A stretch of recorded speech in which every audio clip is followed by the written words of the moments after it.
Welcome back with a new video. और जैसे कि मैंने AIIMS BSc nursing entrance exam और पैरामेडिकल एस्पायरेंट्स के लिए एक इंपॉर्टेंट क्वेश्चंस की फिजिक्स की सीरीज़ लॉन्च की है।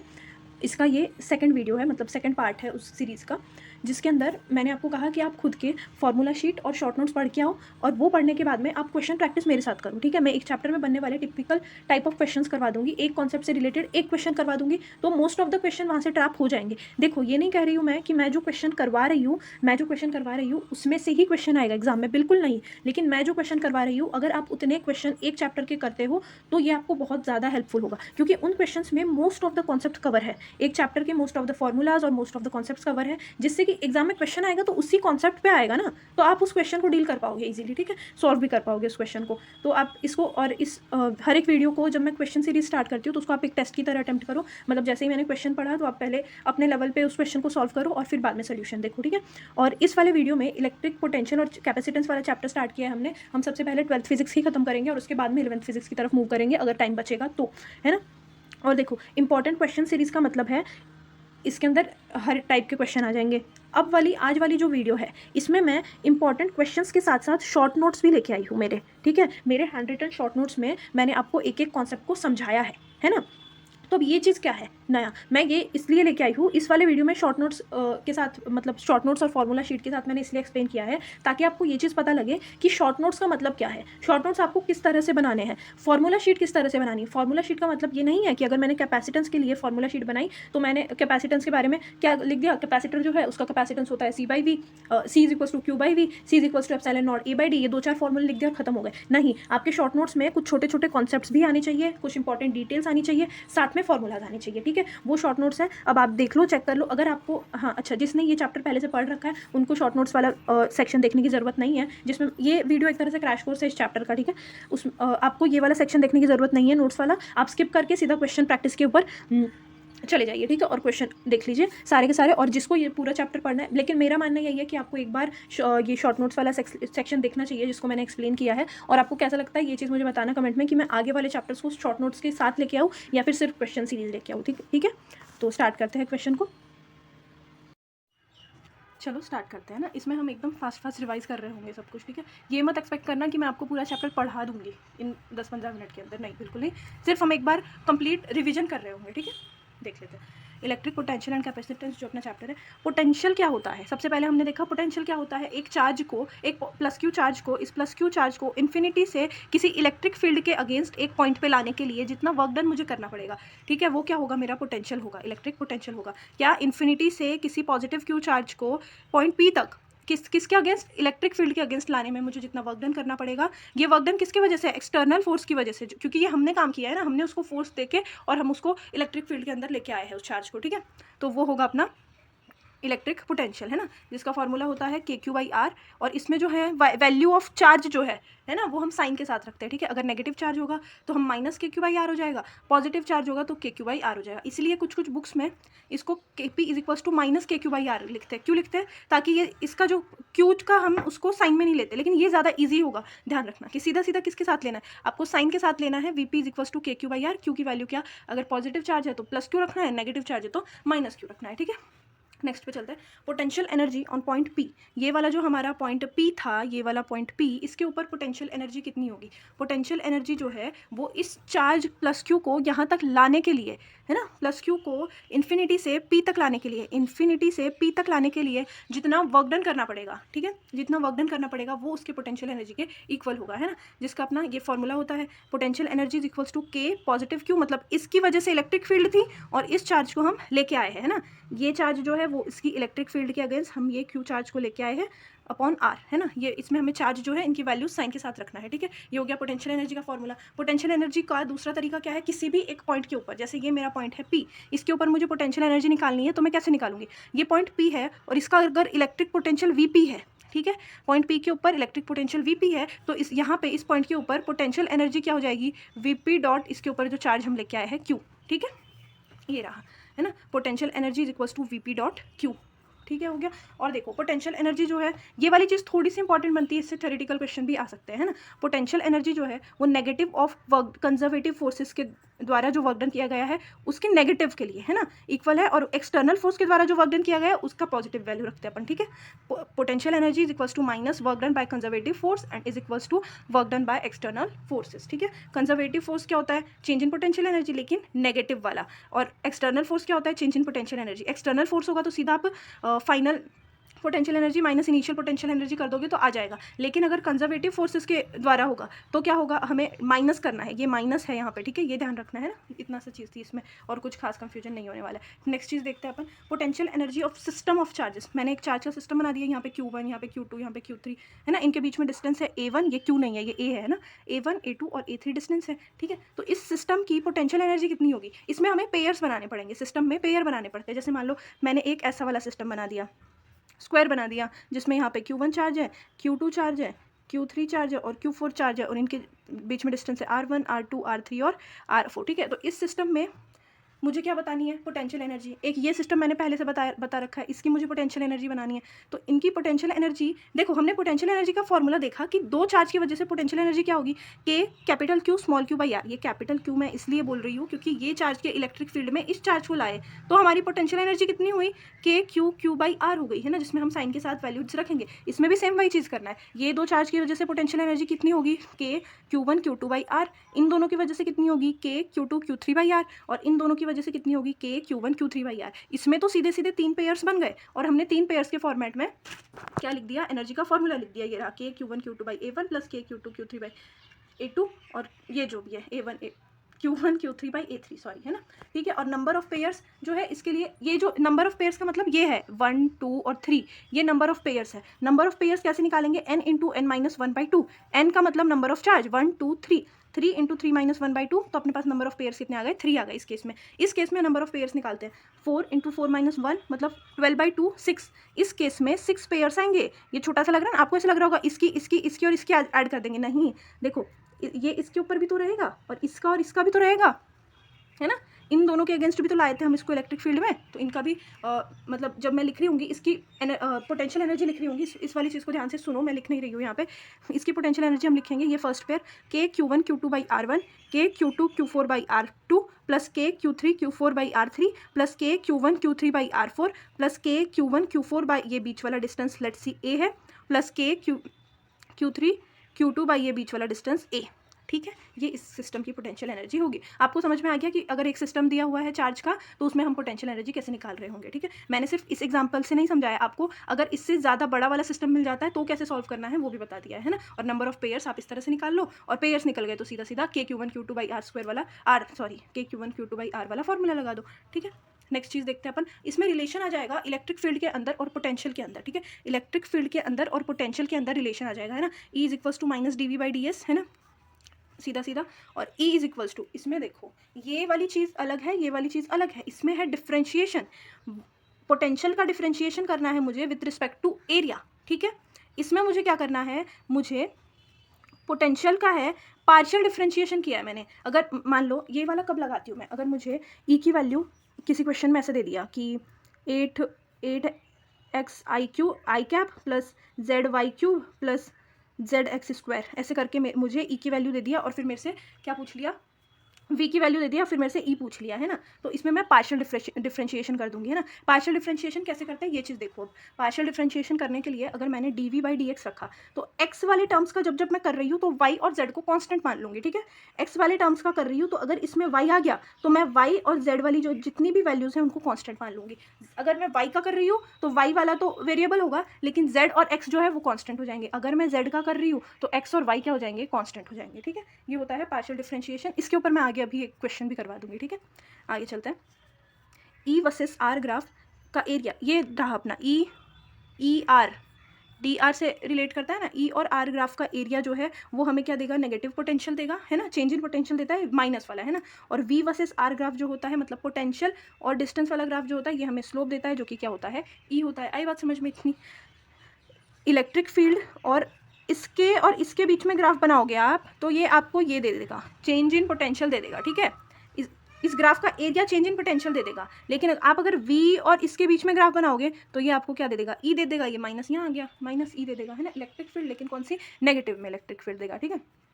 अगली, अच्छा इसमें एक चीज़ बहुत इंपॉर्टेंट मैंने छोड़ कैसे दी, ये वाली लाइन बहुत इंपॉर्टेंट है, ये आपके कॉन्सेप्ट्स को बहुत क्लियर रखेगा। देखो इसको पढ़ो, ये एक चीज़ है, इससे अभी मैं आपको बताऊंगी कि कितने सारे तरीके की चीज़ें आप समझ सकते हो इस एक लाइन से। Electric field is always in direction of decreasing potential, ठीक है। इलेक्ट्रिक फील्ड जो है वो हमेशा डिक्रीजिंग पोटेंशियल की डायरेक्शन में होती है। इसका मतलब क्या है, देखो अगर यहाँ पे एक V1 पोटेंशियल है और यहाँ पे एक V2 पोटेंशियल है, और मैंने बता दिया कि ये वाला पोटेंशियल कम है और ये वाला पोटेंशियल ज़्यादा है, यहाँ से यहाँ की तरफ हम जा रहे हैं तो पोटेंशियल की वैल्यू जो है वो डिक्रीज हो रही है। तो इन दोनों चार्ज, ये दोनों चार्ज जो है किसी इलेक्ट्रिक फील्ड में ही तो होंगे ना, तो इस सिस्टम में इलेक्ट्रिक फील्ड की डायरेक्शन इस तरफ होगी, ठीक है। Electric field is always in direction of decreasing potential, ये चीज़ समझ में आ गई। डिक्रीजिंग पोटेंशियल मतलब यहाँ से यहाँ जाऊंगी मैं तो इसकी वैल्यू डिक्रीज हो रही है पोटेंशियल की, तो इलेक्ट्रिक फील्ड की डायरेक्शन इस साइड होगी, ठीक है। अगर यहाँ से यहाँ जाते टाइम वैल्यू डिक्रीज होती तो इलेक्ट्रिक फील्ड की डायरेक्शन इस साइड हो जाती। नेक्स्ट क्वेश्चन देखते, क्वेश्चन बोल रही हूँ, नेक्स्ट चीज़ पे चलता है। अब देखो इसी से हमने ये वाली चीज़ अभी जो समझी थी, इससे ये चीज़ आ जाएगी। In the same direction of electric field, electric field की डायरेक्शन में पोटेंशियल डिक्रीजिंग होगा, ऑब्वियसली डिक्रीजिंग होगा। और इलेक्ट्रिक फील्ड में हमें पता है पॉजिटिव क्यू चार्ज जो है इलेक्ट्रिक फील्ड की डायरेक्शन में, प्लस क्यू चार्ज जो है वो इजीली इलेक्ट्रिक फील्ड वाली ही डायरेक्शन में मूव करता जाता है, ठीक है। इलेक्ट्रिक फील्ड जिस डायरेक्शन में होगी उसमें पोटेंशियल डिक्रीजिंग होगा और इलेक्ट्रिक फील्ड की डायरेक्शन में पॉजिटिव क्यू इजीली मूव करेगा, मतलब एक्सेलरेटिंग वोल्टेज होगा, वोल्टेज कह रही हूँ, एक्सेलरेटिंग पोटेंशियल होगा वो पॉजिटिव क्यू के लिए, और डी एक्सेलरेटिंग पोटेंशियल होगा वो नेगेटिव क्यू के लिए। ये रटने वाली चीज़ नहीं है, ये समझने वाली चीज़ है। इस एक स्टेटमेंट से आप ये चीज़ें निकाल सकते हो इजीली। आपको एक चीज़ ये पता होनी चाहिए कि इलेक्ट्रिक फील्ड डिक्रीजिंग पोटेंशियल, और दूसरा इलेक्ट्रिक फील्ड में पॉजिटिव क्यू चार्ज क्या है, इजीली मूव करता है, ठीक है, इलेक्ट्रिक फील्ड की डायरेक्शन में ही मूव करता है, ये चीज़ आती है, ठीक है। नेक्स्ट पे चलते हैं, ये हो गया, ये सेम चीज़ है, और ये इसका वाइस वर्सा। यहाँ पे अगर अपोजिट डायरेक्शन लूंगी मैं इलेक्ट्रिक फील्ड की तो वोल्टेज इंक्रीजिंग होगा, इंक्रीजिंग वोल्टेज जो होगा वो डी एक्सेलरेटिंग वोल्टेज होगा पॉजिटिव क्यू के लिए, और एक्सेलरेटिंग वोल्टेज होगा किसके लिए, नेगेटिव क्यू के लिए, है ना। आई बात समझ में। अब आगे चलते हैं, variation of V due to E, मतलब वेरिएशन ऑफ, ये क्या है अपना potential due to electric field. ये तो चीज़ मैंने अभी भी आपको बताई, E equals to minus dV/ds, और इसको अगर मैं इधर ले जाती हूँ, देखो E is equals to minus dV/ds, अगर इस चीज़ को मैं ऐसे कर देती हूँ E.ds बराबर माइनस dV, है ना। फिर बाद में क्या हो गया, इसका मैंने कर दिया वो इंटीग्रेशन कर दिया, तो इंटीग्रेशन कर दिया, इंटीग्रेशन ये माइनस मैंने यहाँ लगा दिया, तो dV integration of dV is equals to minus E.ds, ठीक है।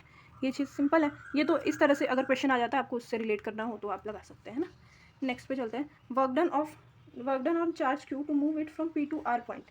हम चार्ज Q को P से R पॉइंट पे, ये यहाँ पे रहे P और R पॉइंट, P से R पॉइंट तक मुझे ये चार्ज Q जो है इसको मूव करवाना है। P पॉइंट पे पोटेंशियल V1 है, P2 और R पॉइंट पे पोटेंशियल V2 है, ठीक है। तो वो सीधा सीधा हो जाएगा final potential minus initial potential, वही क्या हो जाएगा अपना वर्क डन हो जाएगा। लिख दिया मैंने पोटेंशियल एनर्जी R पॉइंट पे और पोटेंशियल एनर्जी P पॉइंट पे। पोटेंशियल एनर्जी किसी एक पॉइंट पे कैसे निकाल सकते हैं, चार्ज इनटू उसका पोटेंशियल, तो P potential energy P point के ऊपर कितनी होगी, QV1, और R पॉइंट के ऊपर कितनी होगी, QV2, तो वही लिख दो QV2 minus QV1, final minus initial कर दिया हमने, सिंपली आ गया वर्क डन, है ना।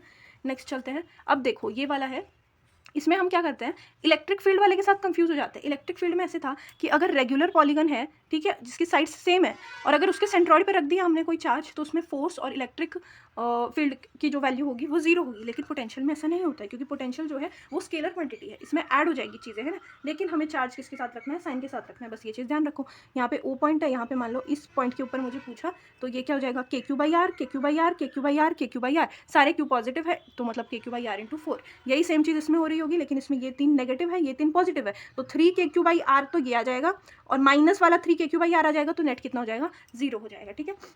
थर्ड क्वेश्चन देखते हैं, इसमें देखो इन दोनों का नेट 0 हो जाएगा, क्योंकि KQ/R आएगा और इसका माइनस KQ/R आएगा, लेकिन इन दोनों का नहीं होगा, तो माइनस 2 KQ/R आ जाएगा, आंसर है ना, ये रहा माइनस 2 KQ/R, ठीक है। आपको लग रहा होगा कि इसमें टाइम ज़्यादा जा रहा है, लेकिन कोई दिक्कत नहीं है, वर्थ होगा यहाँ पे टाइम देना इस चीज़ को, क्योंकि आप एक चैप्टर को 30 मिनट्स में रिवाइज कर दे रहे हो, फिर 30 मिनट्स में उसके क्वेश्चन सॉल्व कर ले रहे हो, उससे अच्छी चीज़ क्या हो सकती है। और आप इन शॉर्ट नोट्स को बार बार रिवाइज करो इसके बाद, और अभी ये जो मैंने सब कुछ पढ़ाया है इसमें, इसके बाद में आप देखना मैं जब क्वेश्चन करवाऊंगी तो आपको कितना ईजी लगेगा सब कुछ। आपको लगेगा कि हाँ ये बड़ा चैप्टर है बहुत बड़ा चैप्टर, लेकिन हमने 3-4 पेज के जो नोट्स हैं उनके बेसिस पे भी बहुत सारे क्वेश्चन सॉल्व कर लिए हैं, और हम कर पाएंगे, ठीक है। अब देखते हैं अपन अगले फॉर्मूला सॉल्व करते हैं।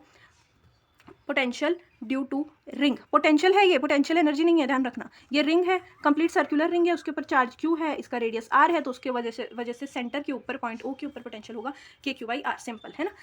अगला देखते हैं अपन इस रिंग की। अच्छा, इसको अगर इसमें दो केस बनते हैं, सेमी सर्कुलर रिंग के दो केस बनते हैं, ये तो कंप्लीट रिंग है, इसका के क्यू बाई आर हो गया सेंटर पे। अगर आपको क्वेश्चन में ऐसे बोला कि एक कंप्लीट रिंग है जिसके सेंटर एक कंप्लीट रिंग है क्यू चार्ज की, है ना, और आर रेडियस की, तो उसके सेंटर के ऊपर आप पोटेंशियल एनर्जी बताओ जो कि होगी के क्यू बाई आर। और ऐसे कहा कि उन्होंने अब खुद बोला है क्वेश्चन में कि एक मेरे पास कंप्लीट रिंग है जिसके सेंटर के ऊपर पोटेंशियल के क्यू बाई आर है। अब मैंने उस रिंग को दो पार्ट में डिवाइड कर दिया है, इस रिंग को मैंने दो पार्ट में डिवाइड कर दिया, मतलब ऐसे काट दिया है और उससे एक सेमी सर्कुलर रिंग बना लिया है, तो उसका पोटेंशियल उसके सेंटर पे अब पोटेंशियल कितना होगा। अगर मैंने इस रिंग को काट दिया तो क्यू चार्ज की रिंग है और इवनली चार्ज डिस्ट्रीब्यूटेड है, काटने के बाद आधी रिंग के ऊपर क्यू बाई टू चार्ज होगा और आधी रिंग के ऊपर क्यू बाई टू चार्ज होगा, ठीक है।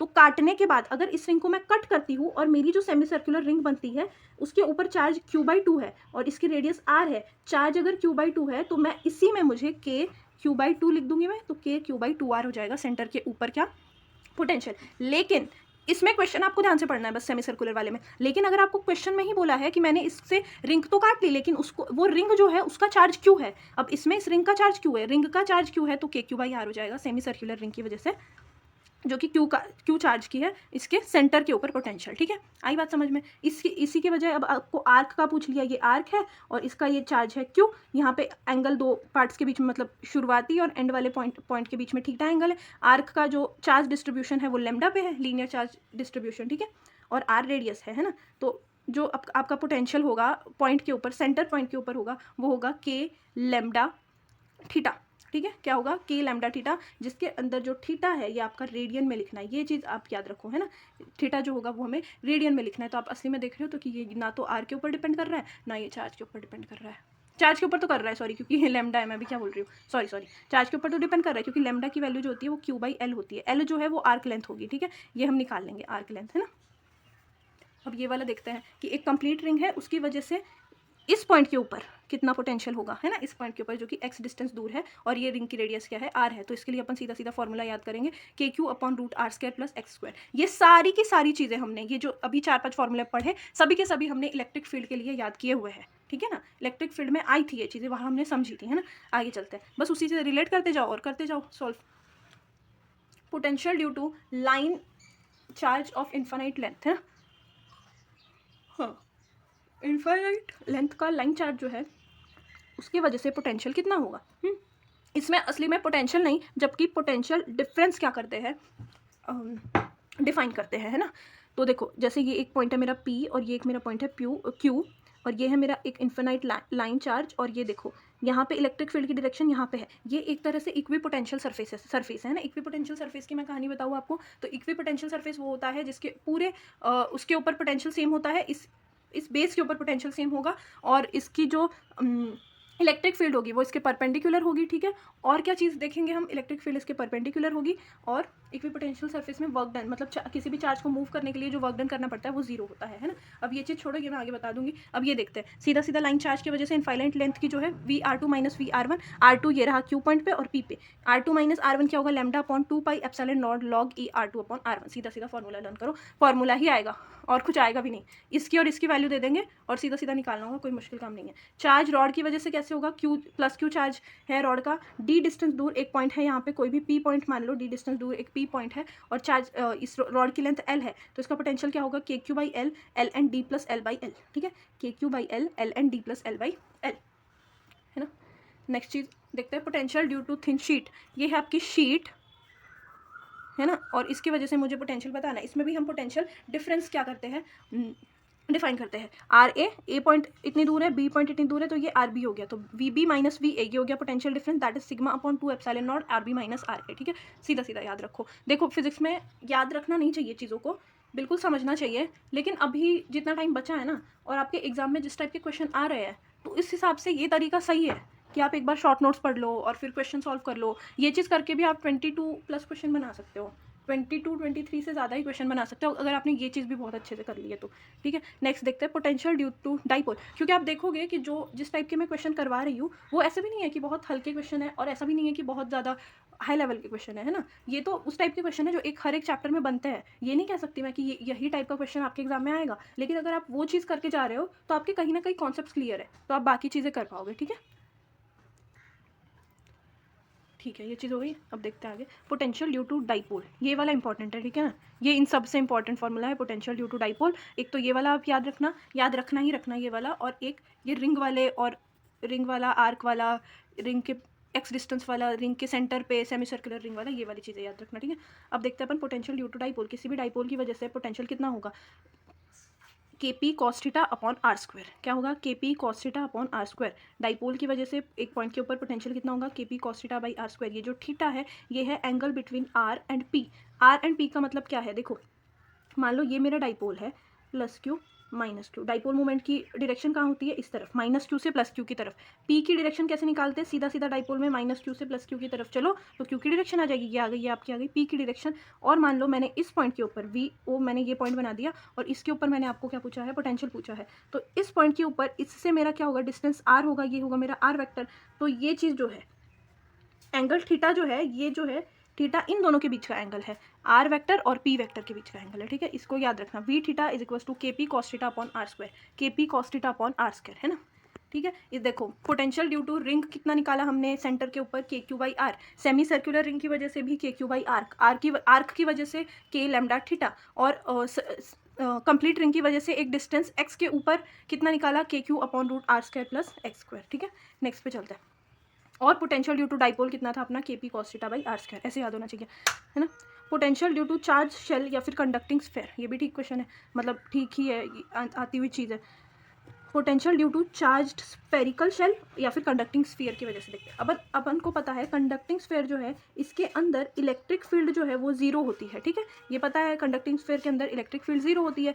और अब हम देखेंगे इसमें हम पोटेंशियल पढ़ रहे हैं, और कंडक्टिंग स्फीयर जो है उसके अंदर इलेक्ट्रिक फील्ड वो पोटेंशियल जो है वो कांस्टेंट होता है। ये इनसाइड अंदर की बात है, इसको छोड़ दो अभी के लिए, अभी आगे आ जाएगा ये। लेकिन इतना पता है कंडक्टिंग स्फीयर के अंदर इलेक्ट्रिक फील्ड जीरो होती है अंदर वाले पोर्शन में, और बाहर कुछ ना कुछ होगी, ठीक है। अब ये कंडक्टिंग स्फीयर है, इसके अंदर ये पॉइंट O है मान लो, आउटसाइड बाहर की तरफ जो V आउट जो है वो होगा KQ बाई आर नॉट, जो कि इसके सेंटर से बाहर के पॉइंट तक की डिस्टेंस, ठीक है।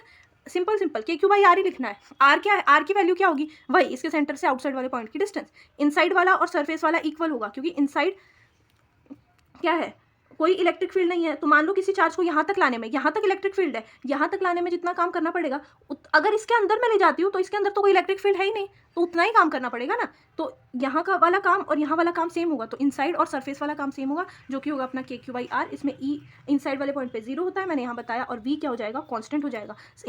अंदर वाले पॉइंट पे भी V क्या होगा, वही रहेगा। अंदर वाले पॉइंट पे ऐसे मत कर लेना कि KQ बाई आर इनसाइड लिख रहे हो, नहीं, ये रेडियस जितने का स्फेयर है उतना ही आएगा, अंदर और सरफेस पे इक्वल होगा KQ बाई आर। इसमें हम ग्राफ बनाएंगे V और R के बीच में, तो देखो कांस्टेंट है इनसाइड और सरफेस तक तो कांस्टेंट है, R is equal to R तक, और फिर बाद में ये V जो है इन्वर्सली प्रोपोर्शनल हो जाता है R के, जिससे कि इस तरह से ग्राफ बन जाता है, ठीक है, सिंपल। नेक्स्ट पे चलते हैं, potential due to non conducting sphere.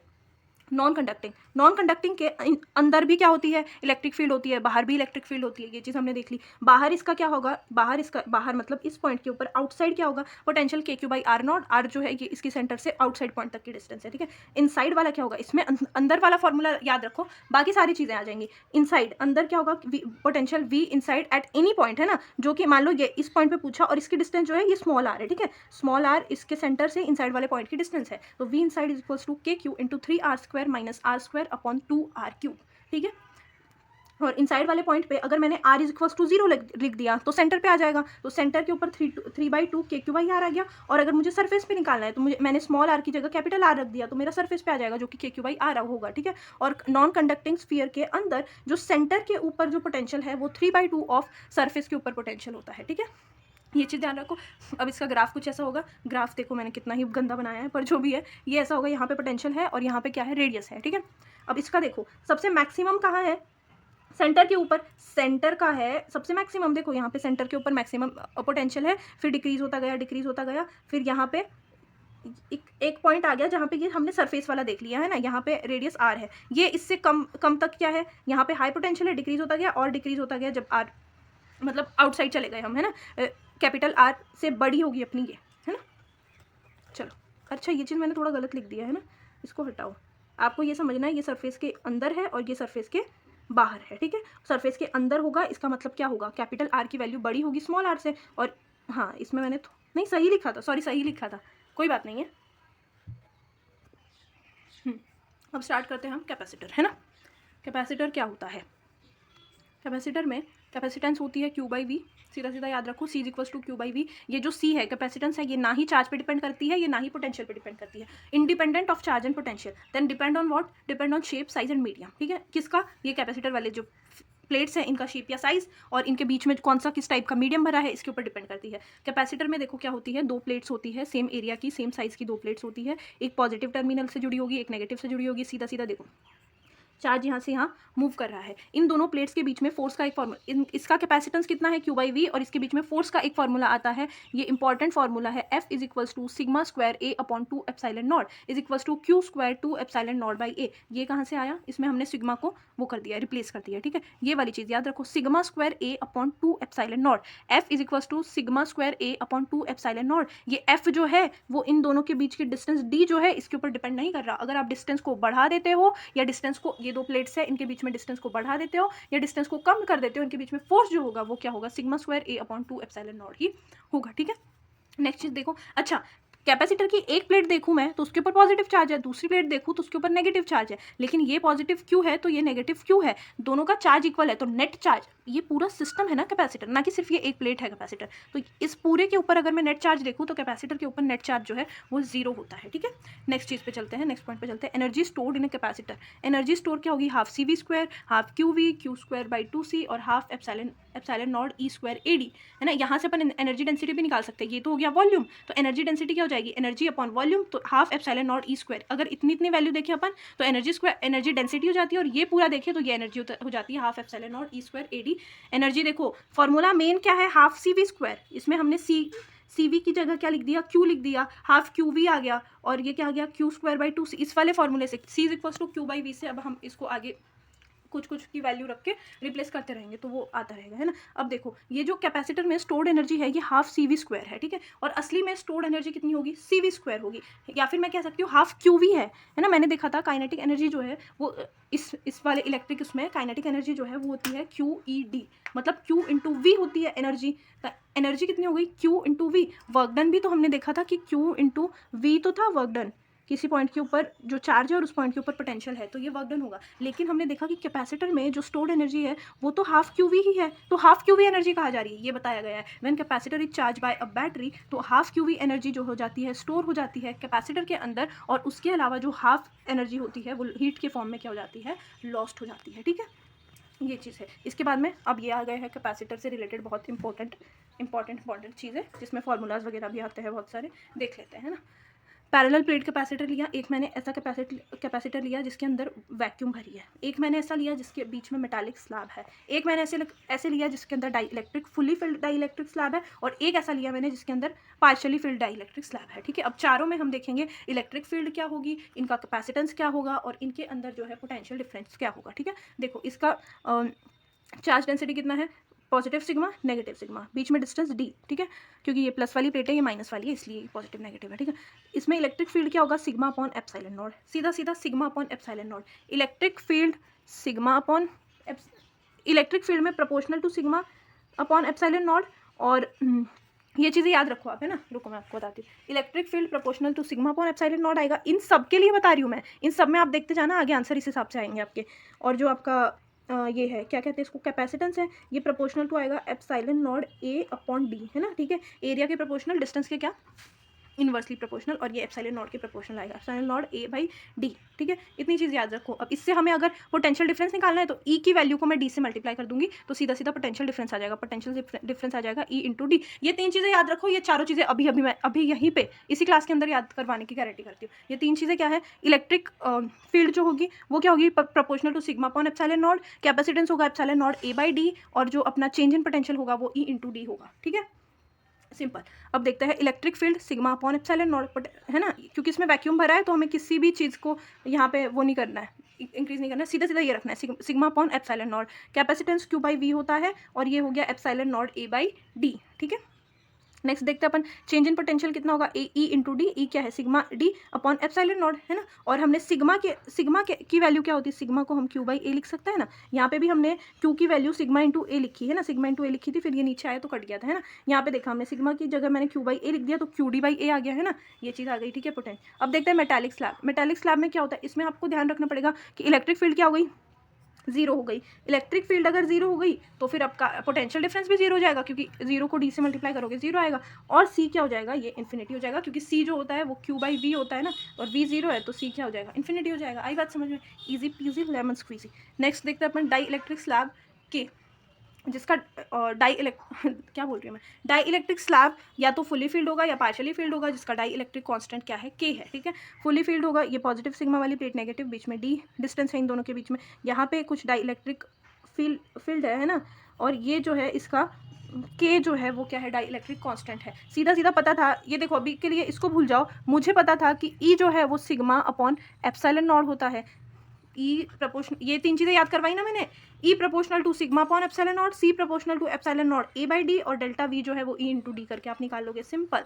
बस ये चीज़ तीन चीज़ों से लिखते जाओ। E is equals to sigma upon में के एप्सिलॉन नॉट, के क्या है अपना डाई इलेक्ट्रिक कॉन्स्टेंट है, डेल्टा वी क्या है, ई इंटू डी कर दूंगी मैं, sigma D upon K epsilon naught, Q D upon A epsilon naught K, C is equals to Q by V K epsilon naught A by D आ जाएगा, सीधा सीधा simple. अगर पार्शियली फील्ड होगा तो देखो ये पार्शियली टी, मान लो ये कितना डिस्टेंस पे है टी पे, और ये पूरे प्लेट के बीच में गैप कितना है डी, है ना, तो हमारा सी जो आ जाएगा वो आ जाएगा epsilon naught A upon D minus T by K, epsilon naught A upon D minus T by K, बस, ठीक है। नेक्स्ट पे चलते हैं, ये चीज़ हो गई। इसके बाद में ये वाले चारों फॉर्मूला याद करो, बहुत सिंपल है, कुछ भी नहीं है। इसको देख लो एक बार और, epsilon naught A upon D minus T by के, डी माइनस टी बाई के, D minus T by K ठीक है, आगे चलते हैं। अगर इसमें इस डाइलेक्ट्रिक की जगह मेटालिक स्लैब होता तो अपन क्या करते हैं, epsilon naught A upon D minus T, ये टर्म गायब हो जाती है, epsilon naught A upon D minus T इतना हो जाता है, ठीक है। आगे चलते हैं, कॉम्बिनेशन ऑफ कैपेसिटर देखते हैं। कॉम्बिनेशन कर देंगे कैपेसिटर्स का, सीरीज़ में कर दिया हमने और पैरेलल कर दिया। सीरीज़ में ये C1 C2, पैरेलल में क्या है, यहाँ पे C1 आ गया, यहाँ पे C2 आ गया, ठीक है। सीरीज़ में चार्ज सेम होगा तो चार्ज बराबर C1 V1 C2 V2, है ना। सीरीज़ के अंदर सेम चार्ज फ्लो कर रहा होगा, पैरेलल के अंदर पोटेंशियल डिफरेंस सेम होगा। देखो इस पॉइंट और इस पॉइंट के बीच में पोटेंशियल डिफरेंस सेम है ना, तो पैरेलल में पोटेंशियल सेम होगा और सीरीज़ में सेम चार्ज फ्लो कर रहा होगा, है ना। तो वो चार्ज जो है हम इस तरह से निकाल लेंगे, C1 V1 C2 V2, और ये पोटेंशियल जो है ये Q1 by C1 Q2 by C2 से निकाल लेंगे। सीरीज़ इसमें क्या होता है, रेजिस्टेंस वाले का उल्टा होता है। पैरेलल वाला अगर रेजिस्टेंस होता पैरेलल वाला तो उसमें हम ऐसा वाला ये वाली चीज़ करते होते कि 1/R is equals to 1/R1 plus 1/R2, लेकिन सीरीज़ में कैपेसिटेंस में सीरीज़ में 1/CS is equals to 1/C1 plus 1/C2, है ना। और पैरेलल में हम क्या करेंगे, C parallel is equals to C1 plus C2, और जबकि अगर यहाँ पे पैरेलल में अपने पास रेजिस्टेंस होता तो अपन ये चीज़ कर रहे होते हैं ना, और सीरीज में रेजिस्टेंस होता है तो हम क्या करते हैं, ऐड कर देते हैं, R1 प्लस R2 कर देते हैं रेजिस्टेंस को, है ना। अब हम देखते हैं यही सीरीज और पैरेलल वाले में आप V1 और V2 कैसे निकाल रहे होगे, चार्ज कैसे निकाल रहे होगे, है ना। देखो पैरेलल वाले में चार्ज तो सेम होगा, Q जो होगा वो सेम होगा, Q सेम होगा, लेकिन V1 और V2 क्या होगा, डिफरेंट होगा, है ना। ये क्या है आपका पोटेंशियल ही तो है, सी इसके अंदर पोटेंशियल इसके अंदर पोटेंशियल डिफरेंट होगा, और इस पूरे में पोटेंशियल V आपको गिवन होगा, तो आप कैसे निकालोगे, V1 is equals to C2V V1 is equals to C2V upon C1 plus C2, और V2 में हमें C1 लाना है, C1V अपॉन में C1 प्लस C2। आगे ये चीज़ सिंपल। इस वाले में देख लेते हैं, इसमें C1 Q1 C2 Q2, इसमें V तो सेम है लेकिन, और चार्ज स्टोर कंप्लीट में Q है, V सेम है लेकिन Q1 Q2 अलग है, तो Q1 Q2 कैसे निकालेंगे, Q1 is equals to C1 Q upon में C1 प्लस C2, और Q2 is equals to C2 Q upon में C1 प्लस C2।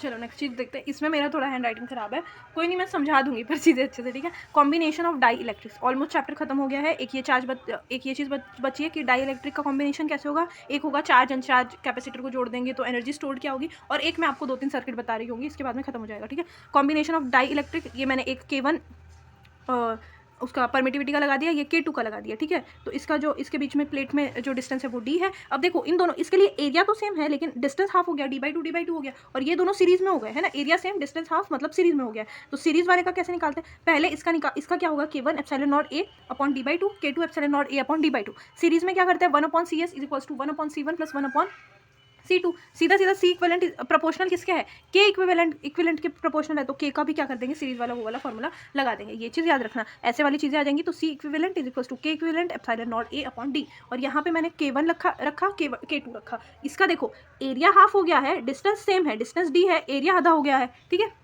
तो यहाँ पे एक कैपेसिटर, यहाँ पे एक कैपेसिटर, ये पैरेलल में हो जाएंगे, पैरेलल में हो गए तो इसका क्या है, K1 एप्सिलॉन नॉट A/D होता है। A की वैल्यू क्या है, A/2 अपॉन D, और इसमें A की वैल्यू A/2 अपॉन D। अब आप इक्विवेलेंट निकाल सकते हो इन दोनों को ऐड करके, है ना, क्योंकि ये पैरेलल में। नेक्स्ट चीज़ पे चलते हैं, अनचार्ज कैपेसिटर C1 को मैंने ज्वाइन कर दिया एक चार्ज कैपेसिटर C2 से, जिसका वोल्टेज पहले मतलब पोटेंशियल पहले से V2 था, ठीक है। अब देखो ये है मेरा अनचार्ज कैपेसिटर C1, जिसमें चार्ज, ये अनचार्ज है, मतलब चार्ज क्या है इसका 0 है। ये मेरा चार्ज कैपेसिटर C2 है ना, और चार्ज कैपेसिटर C2 है, इसमें पोटेंशियल V2 है, V2 की बैटरी से कनेक्टेड है ये, तो इसके अंदर स्टोर्ड चार्ज क्या हो जाएगा, C2 V2। मतलब इनिशियल कंडीशन में मेरा जो चार्ज है, चार्ज इन इनिशियल कंडीशन क्या हो गया, 0 प्लस C2 V2, तो मेरा इनिशियल कंडीशन में चार्ज C2 V2 ही रहा। मैंने इन दोनों को जोड़ा नहीं है, ये दोनों अलग अलग है, लेकिन वैसे देख रही हूँ। अगर मैंने अब इन दोनों को साथ में ज्वाइन कर दिया है ना, ज्वाइन कर दिया तो मेरे पास ये चीज़ बन जाएगी, और इन दोनों को मैंने ज्वाइन किया तो इनके बीच में पोटेंशियल डिफरेंस तो सेम होगा दोनों का, इसमें C1 C2, लेकिन चार्ज जो है इनिशियली चार्ज और फाइनली चार्ज क्या होगा, सेम होगा। किसकी वजह से, चार्ज कंजर्वेशन की वजह से, है ना।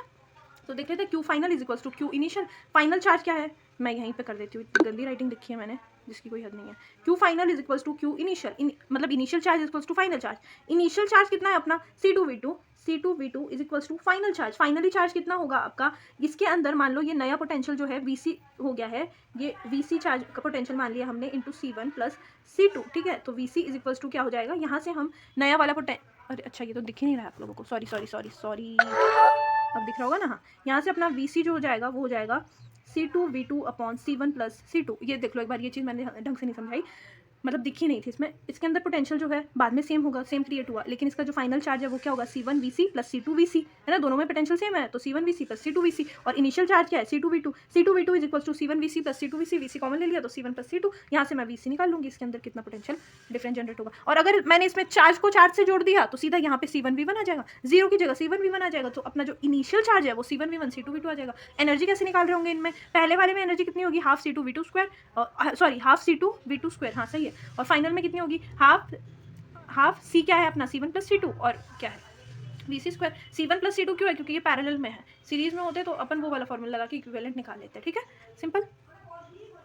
अब एक ये चीज़ देख लो कि यहाँ पे V1 पोटेंशियल है, ये C1 कैपेसिटर से जुड़ा है, और यहाँ पे V2 पोटेंशियल है, C2 कैपेसिटर से जुड़ा है, तो इस बीच वाले पॉइंट के ऊपर पोटेंशियल कितना होगा। सीधा फॉर्मूला याद रखो इस चीज़ के लिए, क्योंकि अभी ये चीज़ वाला समझाने का टाइम नहीं है, ये बहुत लंबा होता है। करंट इलेक्ट्रिसिटी में अपन जो वो नोडल वगैरह निकालना सीखते हैं उससे होता है। तो V0 is equal to C1V1 upon plus C2V2 upon C1 plus C2। Same condition यहाँ, अगर हमने 3 कैपेसिटर लगा रखे हैं तो C1V1 plus C2V2 plus C3V3 upon C1 plus C2 plus C3 ऐसे करके आ जाएगा। इसके अलावा मैंने कुछ सर्किट बनाए हुए हैं जिसमें मैं आपको बता देती हूँ शॉर्ट सर्किट कौन सा होता है और नॉर्मली कौन सा होता है। अब देखो यहाँ पे पॉइंट A है और यहाँ पे पॉइंट A है, इसके बीच में 2 कैपेसिटर लगे, एक यहाँ कैपेसिटर लगा और यहाँ पे पॉइंट B है। तो देखो यहाँ से A शुरू हो रहा है, वापस यहाँ पे भी A ही है, तो ये असली में सर्किट तो ये तो यहाँ से यहाँ तक का ही बना, ये तो शॉर्ट सर्किट हो गया। तो अपना एक ही कैपेसिटर है जो काम कर रहा है, जो कि है A और B के बीच वाला, जो कि इस तरह से बन जाएगा, ठीक है। नेक्स्ट देखते हैं, एक इस तरह की कंडीशन आ सकती है, A से B, B से C और C से A। तो ये A से A तक का सेम ही है, तो ये पूरा ही शॉर्ट सर्किट हो गया है, ठीक है। एक चीज़ देखो, ये वाला इतना इंपॉर्टेंट नहीं था, ये वाला देखो, है ना, कहाँ गया A से A, B से B, बीच में इतने कैपेसिटर, मतलब A जो है वो B से एक कैपेसिटर जुड़ा है, B और A इसके बीच में B और B, लेकिन B और B सीधा नहीं जुड़ा है, ये सीधा स्ट्रेट जुड़ा था, इसलिए ये शॉर्ट सर्किट हुआ। यहाँ मत कर देना शॉर्ट सर्किट कहीं, है ना, ये शॉर्ट सर्किट नहीं है, ये वाला शॉर्ट सर्किट नहीं है। ये A B से जुड़ गया, ये पहला वाला A B से जुड़ गया, B A से जुड़ गया, B A से जुड़ गया, A B से जुड़ गया, A B से जुड़ गया, क्रॉस चेक करके देख लो। तो ये वाला सर्किट ऐसे बनेगा। अब इसको मैं पैरेलल वाले से सॉल्व कर लूँगी, ठीक है, simple. Almost complete chapter complete हो गया है, इसमें शॉर्ट नोट्स के फॉर्म में हमने पूरा खत्म कर लिया है। अब मैं क्वेश्चन करवा देती हूँ, है ना। चलो क्वेश्चन देखते हैं। Parallel plate capacitor is filled with dielectric what is capacitance, है ना। ये डाई इलेक्ट्रिक K1 और K2 से मैंने फिल्ड कर दिया, ये पैरेलल प्लेट कैपेसिटर है, सीधा सीधा बोल ही दिया है। तो हमें क्या बताना है, कैपेसिटेंस बताना है। देखो एरिया क्या है दोनों का, एरिया दोनों एरिया पे बटे हुए हैं। डिस्टेंस क्या आ जाएगा, ये वाला D/2 डिस्टेंस पे है और ये वाला D/2 पे है, ठीक है। ये पैरेलल वाली कंडीशन नहीं हुई, इसमें क्या हो गया, सीरीज में बन जाए। इसको कुछ मैं इस तरह से बना लेती हूँ एक बार, ताकि ईजी पड़ता है समझने में, है ना। यहाँ पे K1 है, यहाँ पे K2 है, इन दोनों के बीच में डिस्टेंस D है, ठीक है। तो देखो ये दोनों क्या है, इनका एरिया ये कुछ इस तरह से बनेगा। इसमें K1 डाइलेक्ट्रिक है, इसमें K2 है। समझ पा रहे हो ना अब क्या चीज़ बना रही हूँ मैं, है ना। तो ये अभी अभी अपन ने देखा था नोट्स। K1 क्या है, इसका कैपेसिटेंस क्या होगा, K1 epsilon not A upon D/2, और इसका क्या होगा, C1 लिख लेते हैं, C2 क्या होगा, K2 epsilon not A upon D/2। ये चीज़ समझ पा रहे हो ना आप, है ना। ठीक है, सिंपल। और अब ये सीरीज में कनेक्टेड है, सीरीज में कनेक्ट C1 और C2 आ गया सीरीज में। सीरीज वाले कॉम्बिनेशन में अपना जो नेट होता है सीरीज का वो कितना होता है, 1 में C1 प्लस 1/C2। बस इनको ऐड कर दो, 1/CS is equals to 1/C1, मतलब C1 को उल्टा करके लिख दो, D/2K1 epsilon not A plus D/2K2 epsilon not A। ठीक है, अब देख लेते हैं अपन यहाँ से 1/CS इज इक्वल्स टू, इनमें से D/2K1 एप्सिलॉन नॉट A, यहाँ से मैंने D/2 एप्सिलॉन नॉट A को कॉमन ले लिया। ठीक है, 2 एप्सिलॉन नॉट A कॉमन ले लिया, यहाँ से बन गया 1/K1 प्लस यहाँ से बच गया 1/K2। ठीक है, इस चीज़ को मैं लिख सकती हूँ D/2 epsilon not A into ये हो जाएगा K1 K2 अपॉन ऊपर हो जाएगा K1 प्लस K2, ये K2 यहाँ आ जाएगा, यहाँ K1 आ जाएगा। ठीक है, तो ये K1 प्लस K2 हो जाएगा, है ना। तो 1/CS ये किसके बराबर है, 1 सीरीज में, तो ये जो CS हो जाएगा यहाँ से इसको उल्टा कर दो सीधा सीधा, तो CS is equals to 2 epsilon not A into K1 K2 upon K1 plus K2 और अपॉन D। तो ये ऑप्शन मैच करवा लो, C आपका क्या होगा, करेक्ट आंसर होगा। सिंपल क्वेश्चन था, है ना। ठीक है, आप ये क्वेश्चन तो इतना ईजी था, आप इसके ऑप्शन देख के भी बता सकते थे। ठीक है ना, ये एक चीज़ कहाँ से आ गई, 2K1 2K2, और ये वाला ये डिमेंशन को ही वो नहीं करेगा, इसमें K1 K2 आया तो C का डिमेंशन जो है वो डिफाइन नहीं कर पाएगा ये। ठीक है, नेक्स्ट क्वेश्चन देखो, charge Q2 is at the centre of circular path with radius r, work done in carrying charge q1 once this equipotential path will be। Equipotential path के अंदर किसी चार्ज q1 को लाने के लिए मुझे वर्क डन पूछा है। वर्क डन मैंने तो ये चीज़ बोली रखी है, इक्विपोटेंशियल सरफेस जो होती है उसके अंदर आप किसी भी चार्ज को इक्विपोटेंशियल सरफेस के अंदर, पोटेंशियल सरफेस के अंदर किसी चार्ज को लाने के लिए जो वर्क डन करना पड़ता है वो ज़ीरो होता है, क्योंकि इक्विपोटेंशियल सरफेस में जो आपका पोटेंशियल डिफरेंस है वो ज़ीरो होगा, तो वर्क डन भी तो ज़ीरो होगा ना।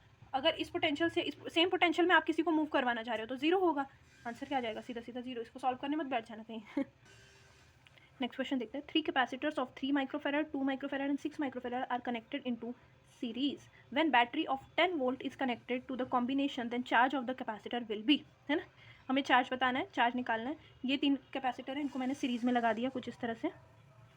ये देखो यहाँ पे एक पहला कैपेसिटर, ये दूसरा और ये तीसरा, इनको मैंने सीरीज़ में लगाया, 3 माइक्रोफेराड 2 माइक्रोफेराड और 6 माइक्रोफेराड। हम सबसे पहले इनका नेट ही निकाल लेते हैं। सीरीज़ में क्या होता है, 1/CS is equals to 1/3 plus 1/2 plus 1/6, simple. तो कितना हो जाएगा, 3 4 5 6/6, तो इसका नेट आ गया 1 माइक्रो फेराड। ये अपना क्या आ गया, C इक्विवेलेंट, है ना। C इक्विवेलेंट कितना आ गया, 1 माइक्रो फेराड। ये 1/CS होता तो 1/1 भी तो 1 ही होता भाई, तो 1 माइक्रो फेराड आ गया, है ना। अब हमें क्या निकालना है, चार्ज निकालना है, वोल्टेज दिया हुआ है, तो Q इज इक्वल्स टू क्या होता है, CV होता है, इसमें हम C इक्विवेलेंट ले लेंगे। तो charge Q is equals to C equivalent कितना आया, 1 माइक्रो फेराड इंटू वोल्टेज कितना आया, 10 वोल्ट। माइक्रो वाले उसमें ही आंसर है ना, ठीक है, तो इसको चेंज करने की जरूरत नहीं है। तो अपना आंसर आ जाएगा 10 माइक्रो कूलम्ब, है ना, 10 माइक्रो कूलम्ब।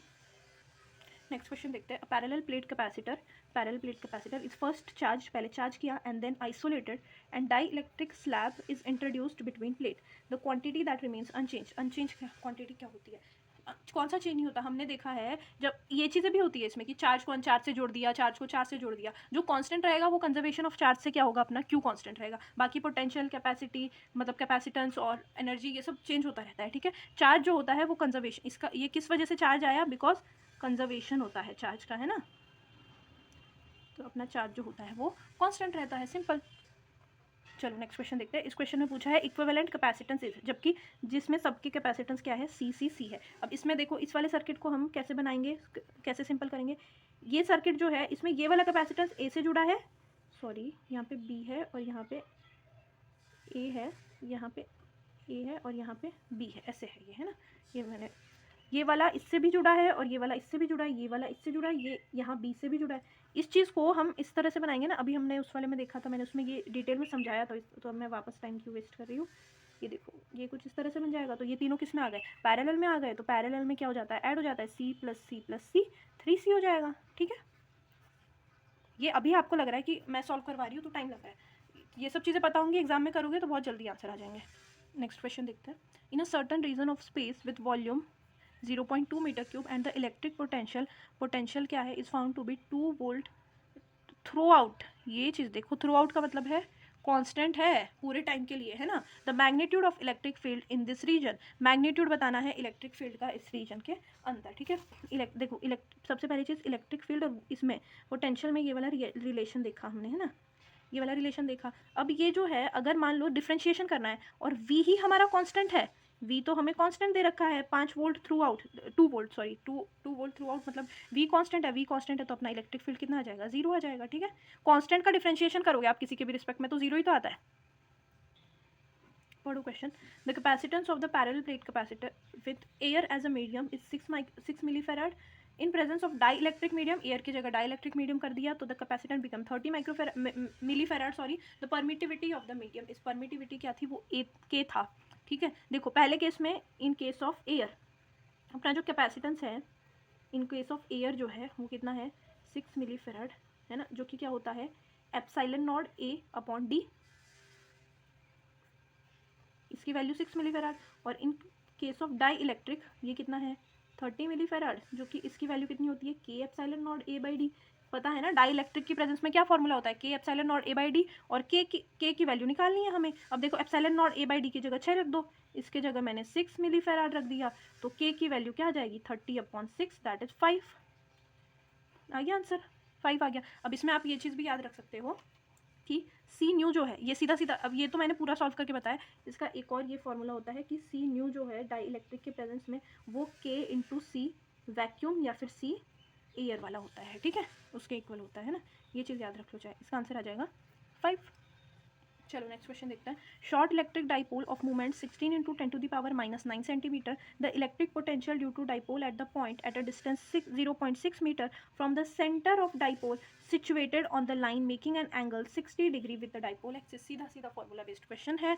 डाइपोल में सेंटर के ऊपर पोटेंशियल कितना होता है, कितना होता है KP cos theta by R square.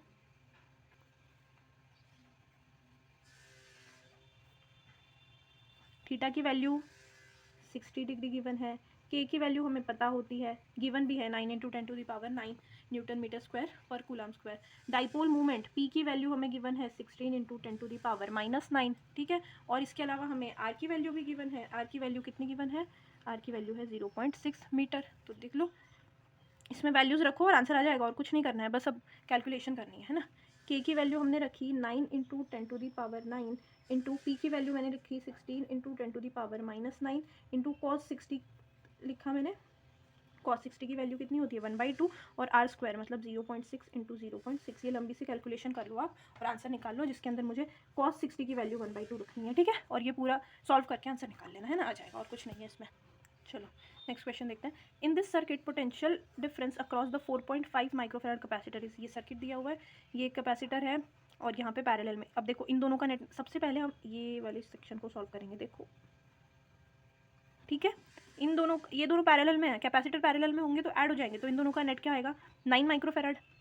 ये कुछ इस तरह से बन जाएगा, फिर 4.5 माइक्रोफेराड, यहाँ पे 9 माइक्रोफेराड, और इन दोनों को मैंने एक 12 वोल्ट की बैटरी से कनेक्ट कर रखा है सीधा सीधा। ठीक है, अब मुझे क्या बताना है, क्या potential difference across 4.5 microfarad, V1 बताना है मुझे। ये V की वैल्यू होती है, ये V2 होता है। ठीक है, तो मुझे V1 का फॉर्मूला क्या होता है, V1 इज इक्वल्स टू अरे यार, V1 is equals to C2V upon C1 plus C2। ये याद रखने का तरीका होता है, V1 में मुझे कैपेसिटेंस इसका रखना है, V2 के लिए कैपेसिटेंस इसका रखना है। तो V1 is equals to C2 की वैल्यू कितनी है 9 इंटू वोल्टेज V कितना है अपना 12 है, अपॉन 9 प्लस 4.5 करो 13.5 आ जाएगा, 13.5 आ जाएगा। अब इसको सॉल्व कर लो और आंसर निकाल लो। ठीक है, इसका आंसर आ जाएगा, इसका कितना आएगा 8 आंसर आएगा, अभी मैंने सॉल्व किया था, है ना। कर लो सीधा सीधा। 9 × 12 कितना होगा, 216, और ये 13.5, 8 आंसर आ जाएगा, कैलकुलेशन करके देख लो, ठीक है। अब हम नेक्स्ट क्वेश्चन सॉल्व करते हैं। ये है अपना next question. The diagram below show the region of equipotential. ये नीट में आया हुआ है 2017 में। ये देखो ए में है, यहाँ पे 10 वोल्ट 30 वोल्ट, पोटेंशियल डिफरेंस कितना 20 वोल्ट, ठीक है। Just wait, 20 40 potential difference 20 volt, 10 20 potential difference 20 volt, 20 40 potential difference 20 volt. A से बी, ए से बी। अब देख लेते हैं क्या पूछा जा रहा है क्वेश्चन में। Positive charge is move from A to B in each diagram. चारों में हमने एक पॉजिटिव चार्ज को इस पॉइंट ए से बी तक मूव करवाया है, इस ए से बी तक, इसको यहाँ से भी यहाँ भेजा, इसको यहाँ से यहाँ भेजा, यहाँ से यहाँ भेजा। In all 4 cases work done is same. देखो वर्क डन क्या होगा, अपना जो वर्क डन होता है वो क्यू डेल्टा वी होता है, ठीक है। चार्ज तो सेम है, पॉजिटिव क्यू एक चार्ज ले लिया हमने और चारों में मूव करवाया, और चेंज इन पोटेंशियल के प्रोपोर्शनल हो गया। मतलब इसमें भी 20 वोल्ट 20 वोल्ट 20 वोल्ट 20 वोल्ट, मतलब चारों में ही वर्क डन क्या होगा, सेम होगा। ये करेक्ट है। सेकंड है minimum work is required to move Q in figure A. Minimum क्या है, चारों का सेम ही होगा। मैक्सिमम वर्क इसमें लगेगा, मिनिमम वर्क इसमें लगेगा, बिल्कुल नहीं। चारों में वर्क डन क्या होगा, सेम होगा। आंसर क्या आ जाएगा, ए आ जाएगा, ठीक है। हम नेक्स्ट क्वेश्चन देखते हैं। An electric field is placed at an an electric dipole is placed at an angle 30 degree with an electric field intensity 30 degree के एंगल पे रखा है मैंने। उसकी इलेक्ट्रिक फील्ड इंटेंसिटी कितनी है, 2 × 10⁵ न्यूटन पर कूलम।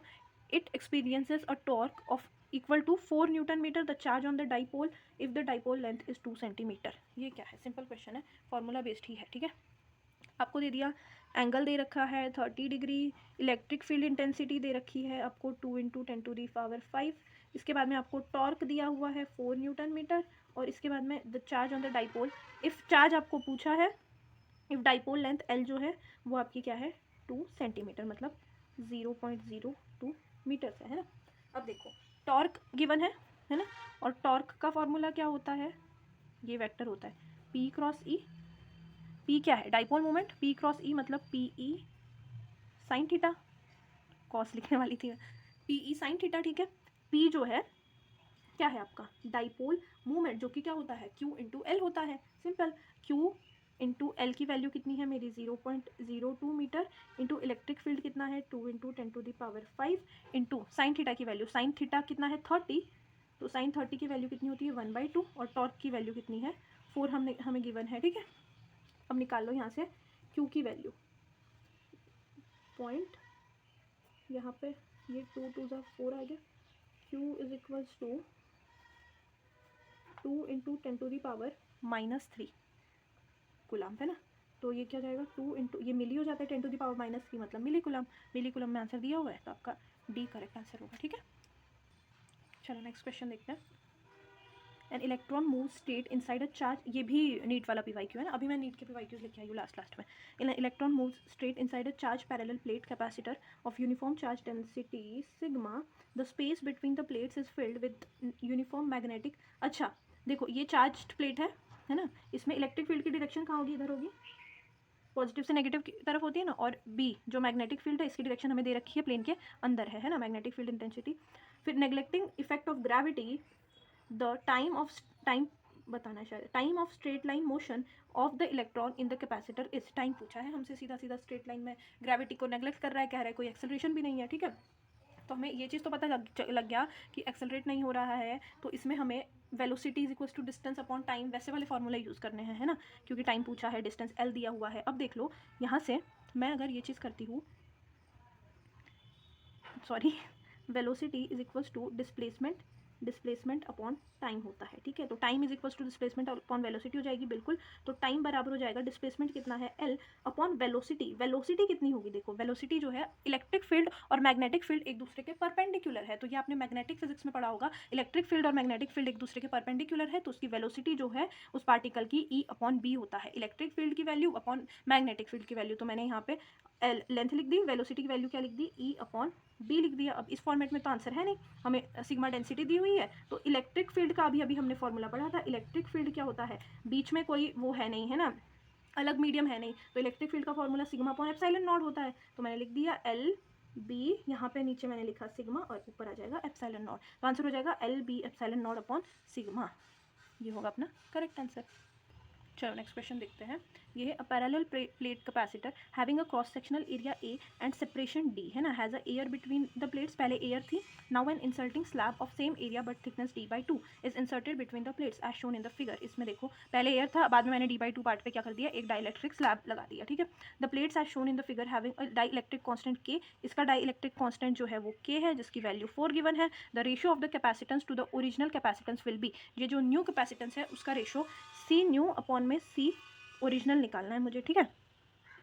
पूछा है, ये चीज़ हमें पूछी है क्वेश्चन के अंदर। अब देखो इसको या तो तुम उस वाली चीज़ से करो कि ओरिजिनल में क्या होगा, C is equals to epsilon not A upon D होगा फॉर्मूला, लेकिन जो न्यू वाला है जब हमने डाइलेक्ट्रिक स्लैब इंट्रोड्यूस करवा दिया है तो C is equals to epsilon not A upon D minus T by K, epsilon not A upon D minus T by K, ठीक है। अब देख लो C new is equals to epsilon not A upon, दिख रहा है ना ये, हाँ ठीक है, D की वैल्यू क्या है D माइनस T क्या है d/2 माइनस T की वैल्यू क्या है d/2 इंटू के की वैल्यू क्या है 4 है, ठीक है। अब इस चीज़ को आप सोल्व कर लीजिए तो अपना C न्यू आ जाएगा एप्सिलॉन नॉट A अपॉन, यहाँ पे देख लो 4, यहाँ पे 8 हो जाएगा, 8 लिया मैंने, यहाँ पे आया 8D minus 4D minus D, ठीक है। 8D माइनस 5D कितना हो जाएगा, 3D हो जाएगा।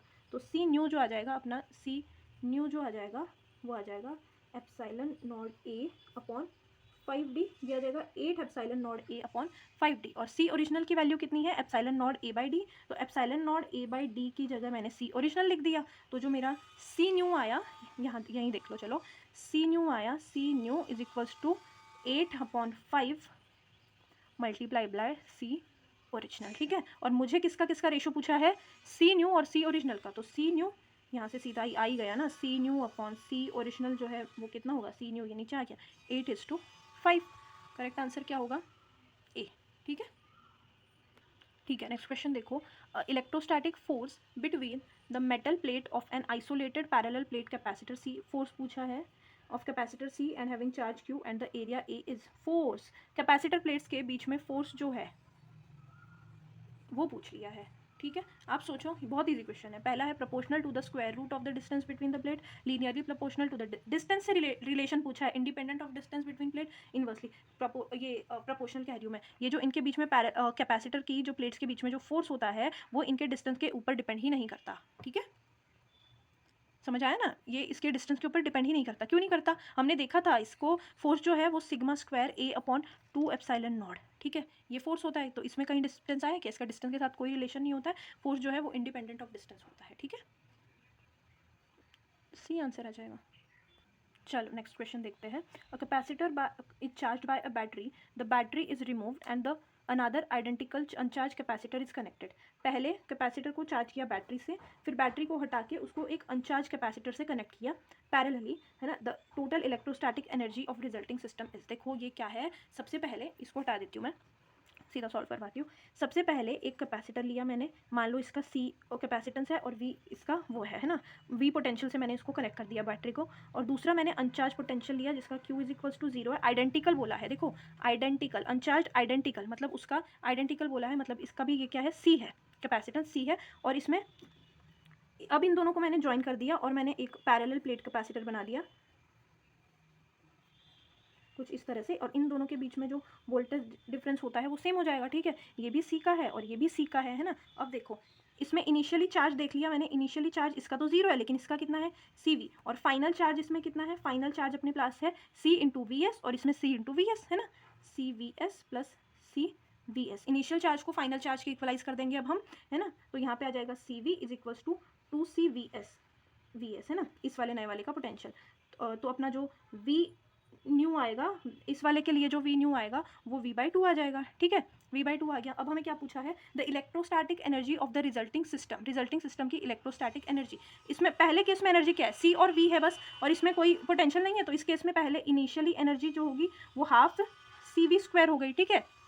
फाइनल एनर्जी कितनी हो गई, हाफ, ये है E फाइनल, ठीक है, E फाइनल जो हो गया वो हो गया अपना हाफ CV², C में क्या लेंगे हम, C1 प्लस C2 मतलब C plus C into V² मतलब VS², ये हो जाएगा हाफ 2C इंटू हमने VS की वैल्यू क्या निकाल ली V/2, तो ये हो जाएगा CV, सॉरी ये VS² होगा ना, V/2 का स्क्वायर होगा, CV²/4, यह आ जाएगा अपना ई। फाइनल तो है CV²/4 और इनिशियल है अपना CV²/2, तो फाइनल वाला जो है वो 1/2 के फैक्टर से डिक्रीज हो गया ना, तो decrease by the factor of 2, decreases by the factor of 2, answer A आ जाएगा। ठीक है, जैसे कि आपने देखा इस वाले पोर्शन में मैंने आपको बहुत सारे क्वेश्चन करवाए हैं, इस चैप्टर के बहुत सारे क्वेश्चन करवाए, जिसमें नीट PYQs है, टिपिकल टाइप के जिस तरह के क्वेश्चन बन सकते हैं वो है ना, और साथ में फॉर्मूला शीट भी रिवाइज करवा दी है ना। तो अब अगर ये चीज़ आप कर लोगे तो आपका ये एक चैप्टर भी तैयार हो जाएगा वापस से, है ना। और इस चैप्टर से जो भी क्वेश्चन आएगा आप इजीली सॉल्व कर पाओगे। अब बहुत ज़्यादा कंसेप्चुअल क्वेश्चन नहीं आएंगे, कंसेप्चुअल होगा क्वेश्चन, लेकिन बहुत ज़्यादा ऐसा नहीं कि एक ही क्वेश्चन के अंदर 2-3 कॉन्सेप्ट लग रहे हैं और एक सिंगल कॉन्सेप्ट है, एक क्वेश्चन, ये चीज़ तो हमने कर ली है सॉल्व, है ना। तो आप ये इतना चीज़ सॉल्व करो, इसको रिवाइज करो। जो फॉर्मूला शीट है मैं टेलीग्राम चैनल पर अपलोड कर दूँगी, ठीक है, और टेलीग्राम की लिंक मैं डाल दूँगी। टेलीग्राम चैनल है टेलीमी / करके खुशी करके है ना, आप सर्च कर लेना। अगर आपका टेलीग्राम चैनल वो नहीं होता है, लिंक से नहीं खुलता है, तो ये आप सर्च करोगे टेली पे तो अपने आप खुल जाएगा। ठीक है, और क्या चीज़ कह रही थी मैं, अब नेक्स्ट चैप्टर जो है मैं टेली पे बता दूंगी नेक्स्ट चैप्टर कौन सा लेंगे हम, है ना। और शेयर करो इस वीडियो को जो लोग पैरामेडिकल और एम्स नर्सिंग वाले एस्पायरेंट्स हैं उनके साथ में जो RUHS BSc नर्सिंग के लिए तैयारी कर रहे हैं, और भी बाकी बहुत सारे एग्जाम्स जो कि नर्सिंग से रिलेटेड है, उनमें ये बहुत ज़्यादा हेल्पफुल होगा वीडियो। ठीक है, थैंक यू सो मच।